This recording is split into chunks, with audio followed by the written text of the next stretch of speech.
Kampo ni dating House Speaker at late Congressman Martin Romualdez humihiling ng impartial at independent body na mag-iimbestiga sa mambabatas kaugnay ng flood control project issue.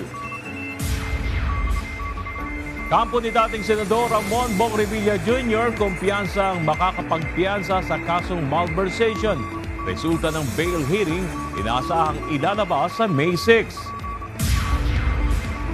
Justice Secretary Frederick Vida at delegasyon ng Pilipinas makikipagpulong sa Czech authorities sa susunod na linggo kaugnay ng pagpapauwi kay Saldico. At Armed Forces of the Philippines nanawagan sa publiko ng responsableng pagpapahayag ng opinyon at iwasan ang pagpapakalat ng maling impormasyon kaugnay ng Toboso encounter sa Negros Occidental.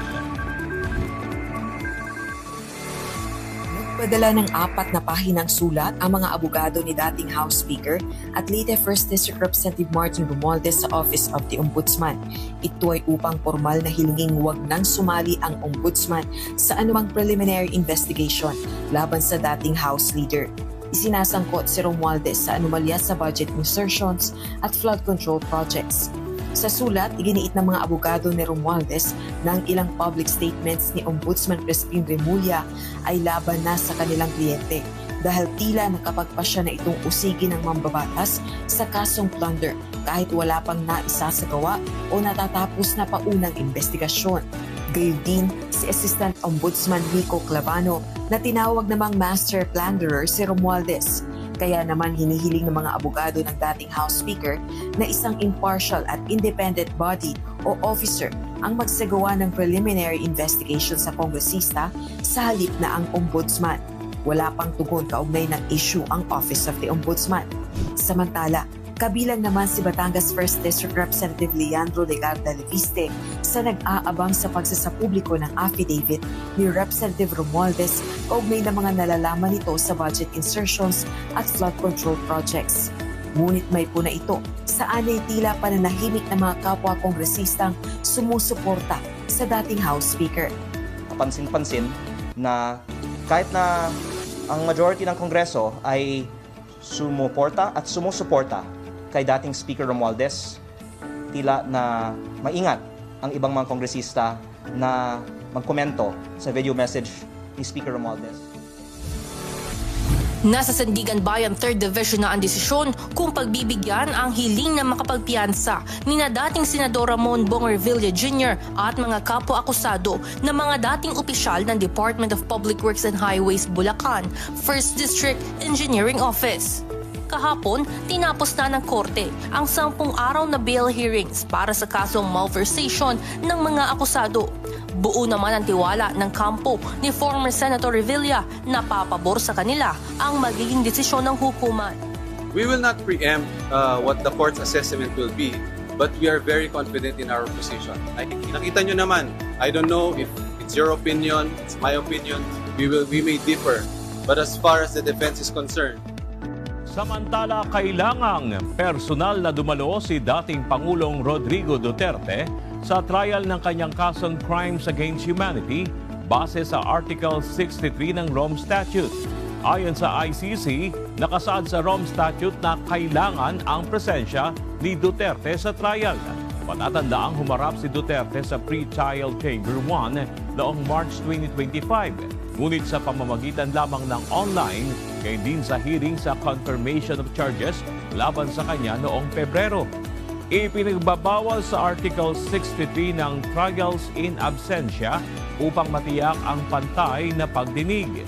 Samantala, inihayag ni Attorney Nicholas Kaufman, pangunahing abogado ni Duterte, na hihingi siya ng pahintulot para iapila ang kumpirmasyon ng pre-trial chamber ng ICC sa lahat ng kaso laban sa dating Pangulo.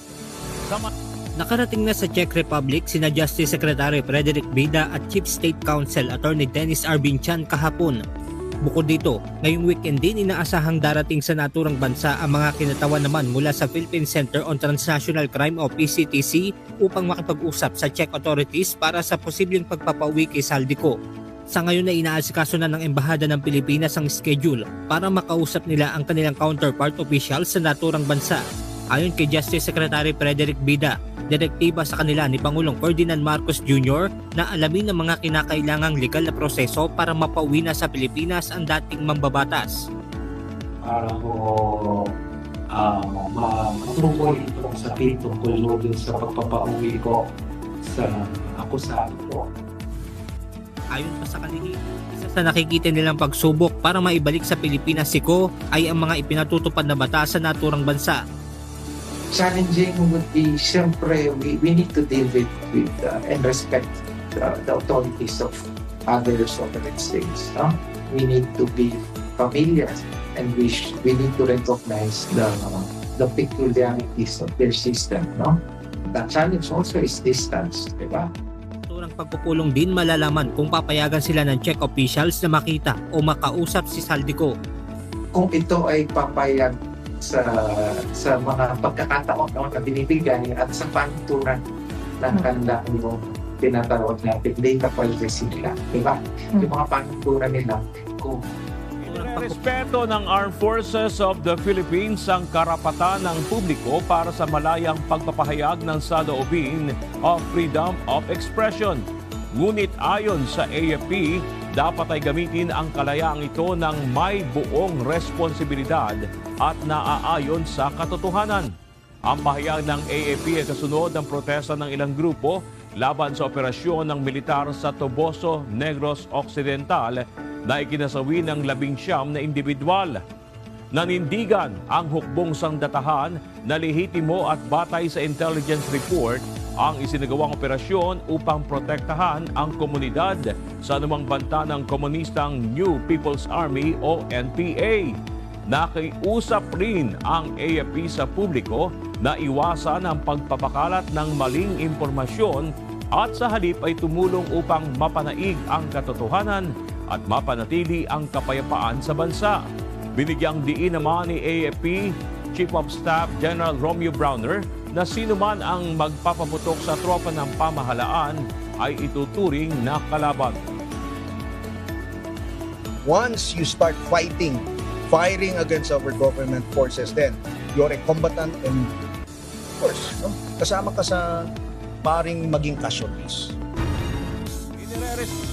Isinusulong na sa Senado ang panukalang pagbawalan ng mga batang wala pang 16 na taong gulang na magparehistro, gumamit at magpanatili ng mga account sa kahit anong social media platform.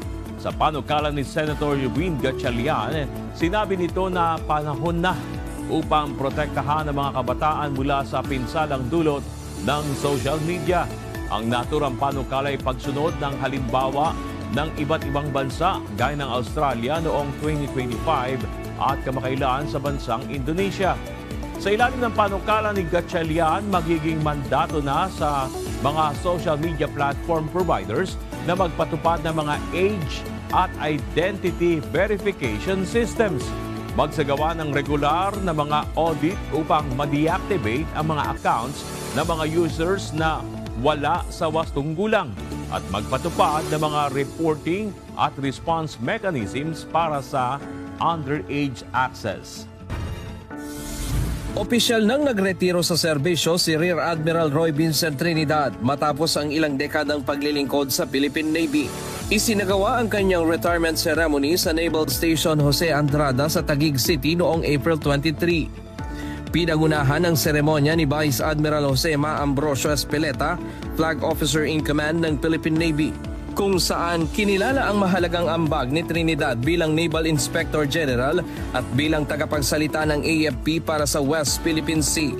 Ayon sa Philippine Navy, malaki ang naging papel ni Trinidad sa pagpapalakas ng komunikasyon ng sandatang lakas hinggil sa mga isyung pandagat at pagsusulong ng posisyon ng Pilipinas sa mundo.